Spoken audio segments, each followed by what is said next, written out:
So hello guys, welcome back to my channel life of বেরাস। এই যে অফিসের জন্য বেরিয়ে পড়েছে। আজকে ওয়েদারটা খুব দারুণ সুন্দর, দেখতেই পাচ্ছেন বৃষ্টি বৃষ্টি মহল আছে কাল রাত থেকে। এই যে অটো ধরে পেরেছি, অটো করে হাইওয়ের দিকে উঠে পড়েছি। অফিস দিকের দিকে যাওয়া যায়, কিন্তু আপনারা ওয়েদারটা দেখুন কত সুন্দর, মেঘ ধরে রেখেছে আর ঠান্ডা, যে কোনো গরম কিছু নাই যে বলবো যে আজ বিরক্তি লাগছে অফিস যেতে, কিন্তু তবুও একটা বিরক্তি বাকি। আজকে টায়ার্ডনেসটা মানে জাস্ট ঠান্ডা ঠান্ডা ওয়েদারে যে ঘুমটা থাকে না, চা কম্বলের নিচের দিকে বেরাতে ইচ্ছা একদমই করে না। তো কী করবে, বেরাতে তো হবেই। আজকে অতটা লেট হয়নি, লেট হয়েছে। লেট হওয়াটা ইজ লাইক মাই মনোবলি না কি একটা হয়ে গেছে, রোজের লেট লেট লেট। এখন মনে হচ্ছে অফিসে কবে লাথি মেরে পর দাঁড়িয়ে দিবে ঠিক জানিনি। এই যে হাইওয়ে কাছে চলে এসেছি, এবার বৃষ্টি চালু হয়ে গেছে, এখানেও আস্তে আস্তে পড়ছে, সব রাইডারটা যাচ্ছে। এই যে এখানে বৃষ্টিটা আরম্ভ হয়েছে তেজ, দুটো ক্যামেরায় জল বোঝা যাচ্ছে না, কিন্তু বৃষ্টিটা ভালোই স্টার্ট হয়ে গেছে। এই যে ব্রিজের নিচের দিকে সবাই এক একটা করে যারা বাইকে করে যাচ্ছিলো, কিন্তু তারা ছাতা লাইন নিয়ে যে দেখতে পারেন লাইন ধরে এই হট করে চলে এসছে, এই লাইন ধরে সব দাঁড়িয়ে আছে এখানে সব শেডের জন্য। যেমন না মেট্রো হয়, এটাই লাভ হয়েছে যে বৃষ্টি হলে হাইওয়েতে তো কোথাও একটা দাঁড়ানো যাবে, নাহলে আগে তো হাইওয়ে শুধু হাইওয়েতে ভিজে ভিজেই যেতে হতো, যেখানেই যাও যেই যাও কিন্তু বৃষ্টি প্রচণ্ড। সেই জন্য ওই ব্রিজের নিচে তুমি মানে সবের দিকে যেটা মানে লাইট ল্যাব যাওয়ার জন্য সেখানে ওইটা শেডও থাকতো, কিন্তু মেট্রো হয় কি পুরো রোডটাই হয়ে গেছে এখন, যা আমরা যে দেখতে পাচ্ছি এখন বৃষ্টির জোর চালু হয়ে গেছে। তো ওই জন্য আজকে আমি আর মেট্রো সেই জন্য লাইনি, কিন্তু দেখেছেন আমি মেট্রো থেকে নেমে হেঁটে হেঁটে অফিস অবধি যাই, তো ওখান দিয়ে এবার ওখান দিয়ে যদি আমি মেট্রো থেকে হেঁটে হেঁটে করে অফিসে যাই আজকে, তাহলে আমাকে অফিসে একবার কেউ জ্বর এসে কেউ আটকাতে পারবে না, কেন কি প্রচণ্ড ঠান্ডা থাকবে, এসি চালু থাকবে। বাকিরা তো আমার জন্য মানে আমি তো আর বলতে পারবো না যে ঠান্ডা লাগছে, তাহলে কি বাকিদেরও অসুবিধা হতে পারে। অ্যাকচুয়ালি অসুবিধা আমারই গরম বেশি লাগে। এই যে অফিসের গেটের কাছে চলে এসেছি, অফিসের ইন্ডাস্ট্রির ভিতরে একটা পুকুর তৈরি হওয়ার মতো গর্ত আছে, তো সেখানে দেখতে পারবে জল জমা হচ্ছে।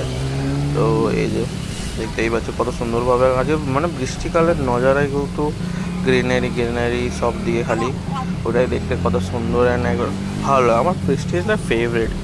ওটা মানে কী বলবো আর আপনাদেরকে, বৃষ্টি মানে রোজের ছোটোবেলায়, কিন্তু ছোটোবেলায় স্কুল যাওয়ার সময় কোনো দিন ছাতা নিয়ে যান, ছাতা নিয়ে যেতাম কিন্তু ভুলে যেতাম, ওই জন্য আমি বেশি ছাতা নিয়ে যেতাম, ছাতা রুমাল আমি অনেক হারিয়েছি।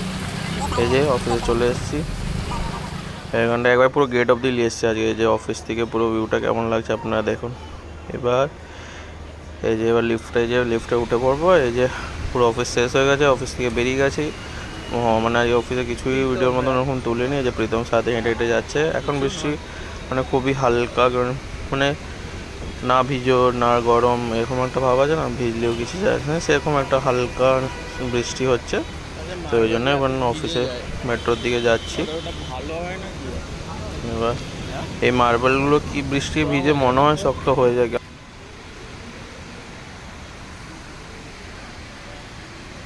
তো গাইস মেট্রো স্টেশনে চলে এসেছি, এখানে অনেক প্রচণ্ড অন্ধকার হয়ে গেছে, বাইরের আওয়াজ অনেক শুনতে হচ্ছে, কারণ বৃষ্টি এখনও পড়েই যাচ্ছে জম করে। তো সেই হিসাবে তো আর পুরো অন্ধকার হয়ে গেছে, এখনও মেট্রো আসেনি, ওয়েটিংয়ে আছে, 3 মিনিটে চলছে। এবার দেখা যায় কখন মেট্রোটা হালকা স্পিডে এসে না কী হয়। আজকে এই যে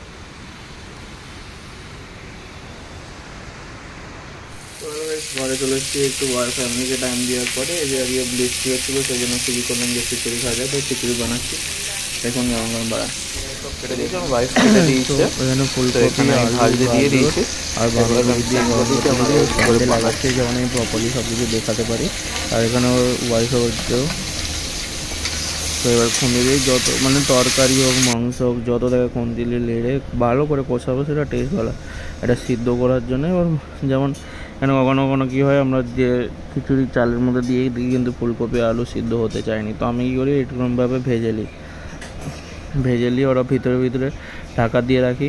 আর আমার মনে হয় আমি একটা ট্রিক অ্যাপ্লাই করি, এরকম হালকা জল দিয়ে ফাটাকসে যখন স্টিমটা বেরোতে থাকে, তো স্টিমটা বেরোতে দেবো নি, তার আগে জল দিয়ে ঢাকা দিয়ে, তো কি স্টিমের একটা গরম ভাব থাকে না, সেটার মধ্যে জিনিসটা ভালো সিদ্ধ হয়ে যায়, এটা আমার ফিল হয়। এবার জানি না আমি অ্যাকচুয়ালি কেন, ওই দেখো জল দিয়ে দিয়েছি এটার মধ্যে, এটার ভিতরে হবে তো কোঁড়া আলু ভাজা সব নামিয়ে দিয়েছি, এর মধ্যে পেঁয়াজ লঙ্কা আর জিরে দিয়ে ভেজে এবার পেঁয়াজটাকে হালকা ইয়ে করবো, ফুলটা যতক্ষণ না রেড হয় ততক্ষণ একটু ভেজে নেবো। তারপরে ওর মধ্যে দেওয়া হবে আদা রসুনের পেস্ট। কিন্তু কোনো দিন মানে প্যাকেটের আদা রসুন দিইনি, কিন্তু এবার আমি প্রথমবার ট্রাই করার জন্য নিয়ে এসেছি। মানে আজকে আমি আদা রসুন পেস্ট কেমন লাগে সেটার জন্য দিয়ে দেখবো যে ভালো লাগে নাকি, কেন আদা রসুন ছাড়াও এ করে একটু টাইম লাগে। তো ওই জন্য আজকে ভেবেছিলাম একবার টেস্ট করবো যে টেস্টটা ভালো হয় নাকি। তো সেই জন্য আজকে প্যাকেটে করে নিয়ে এসেছি। কিন্তু ফ্রেশের কোথাও আলাদা, প্যাকেট যতই তুমি দাও ততটা তোমার ভালো লাগবে না। প্যাকেটে কি প্রিজারভেটিভস থাকে, তো তোমার বেকার লাগতেই পারে। তো এই যে এবার আমি এটা প্যাকেটে করে দিয়ে দিয়েছি আদা রসুন, আমাদের লেবু ও সব কষা ছিল, হালকা জল দিয়ে এটাকে একটু নেড়ে দিয়েছি তাকে ওটা যেন না পুড়ে যায় কোনার মধ্যে। কোনাটা কালারটা তো খারাপ হয়ে গেছে বুঝতে পারছি, ওটা নতুন একটা আনতে হবে, কেন কি ওটা ছাড়াতে দম বেরিয়ে যাবে আমার। ওই জন্য হালকা জল দিয়ে এটাকে একটু নেড়ে দিলাম, নেড়ে দিয়ে হালকা কষিয়ে দিলাম হালকা জল দিয়ে, কেন কি ফুলকপি আর সব দুবো, তো এটার মধ্যে ওটা লাগবেই নি, লাস্টে ড্রাই হয়ে গেল। ওই জন্য আমি হালকা জল দিয়ে হলুদ লঙ্কা দিয়ে এবার ওটাকে দিয়ে মিক্স করে দিচ্ছি।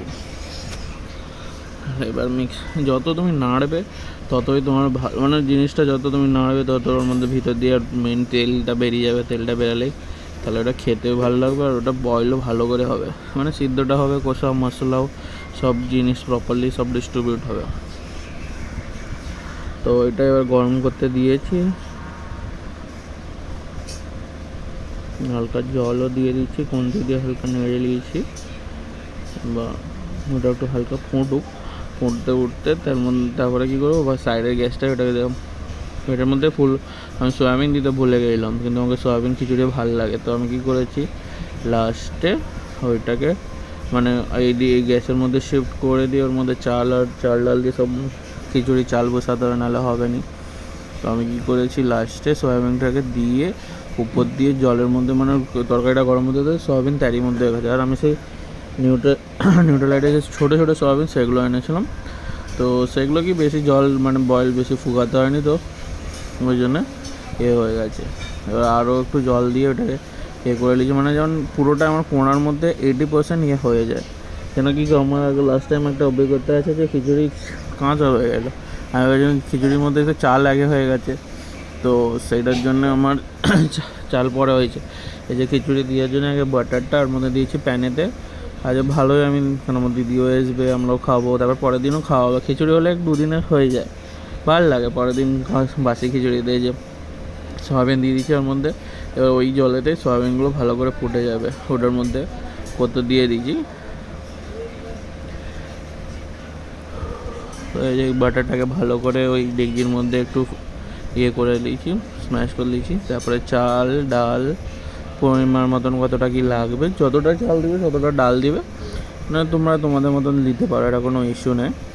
কেন সবার খিচুড়ি খাওয়ার টেস্ট এটা একটু আলাদা। তো একটু বাটারটা নিয়ে একটু নেড়ে দিই, বাটারটা এই জন্য দিয়েছি তেমন নিচে চাল ডালগুলো বসে যায় গরমে, পুড়ে গেলে কী হয় জিনিসটা পুড়ে যায়, আর পুড়ে গেলে তেমন টেস্টটা খারাপ লাগে। তো ওই জন্যে একটু এই দিকেরটাও নেড়ে দিয়েছি, সেটা ক্যামেরা দেখা যায়নি। তারপর ওয়েট করছি। এবার এটার মধ্যে হলুদ লঙ্কা আর জিরে মশলা দিয়ে এটাকে এবার মিক্স করলো হালকা।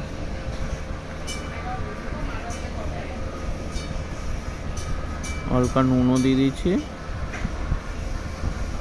দুটোর মধ্যে, সেটার মধ্যে আমার নুন দিতে ভুলে গেছিলাম, না আবার সেটার মধ্যে নুন দিয়ে আবার ওইটাকে মিক্স করেছি আগে, তারপরে এইটাকে ডেকচি দিয়ে মিক্স করেছি। তারপরে ভালো করে খুন্তি করে নেড়ে দিয়েছি, গ্যাসটা কীভাবে বন্ধ হয়ে গেল আবার গ্যাসটা চালিয়েছি।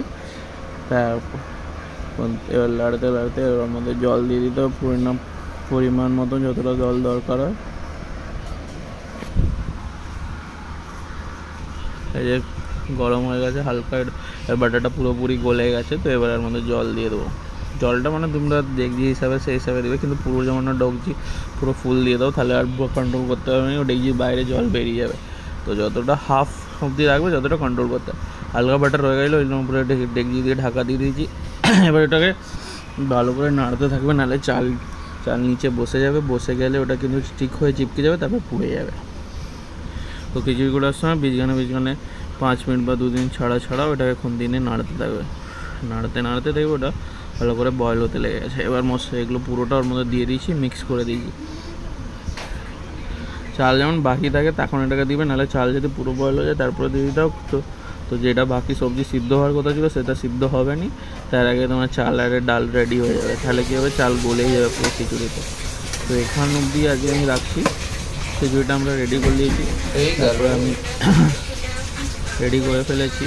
এবার একটু টেস্ট করাবো যে চাল সিদ্ধ হয়েছে না হয়নি, সেটা করা যাক। আজকে পর্যন্ত ভিডিও এখান অবধি রাখছি, তারপরে আপনারা সারা প্লিজ শেয়ার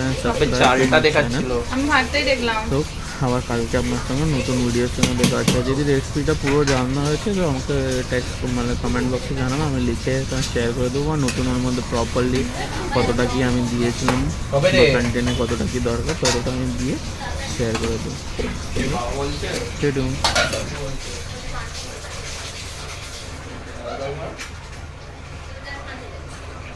সো আমি চলে এসেছি কিচেনে, আমার বরের খিচুড়ি রান্না করা হয়ে গেছে। তো চলো দেখাচ্ছি কেমন হয়েছে দেখতে। আমার বর প্রচন্ড টায়ার্ড হয়ে গেছে খিচুড়ি বানিয়ে, আমাকে মেরেই ফেলবে বলছে।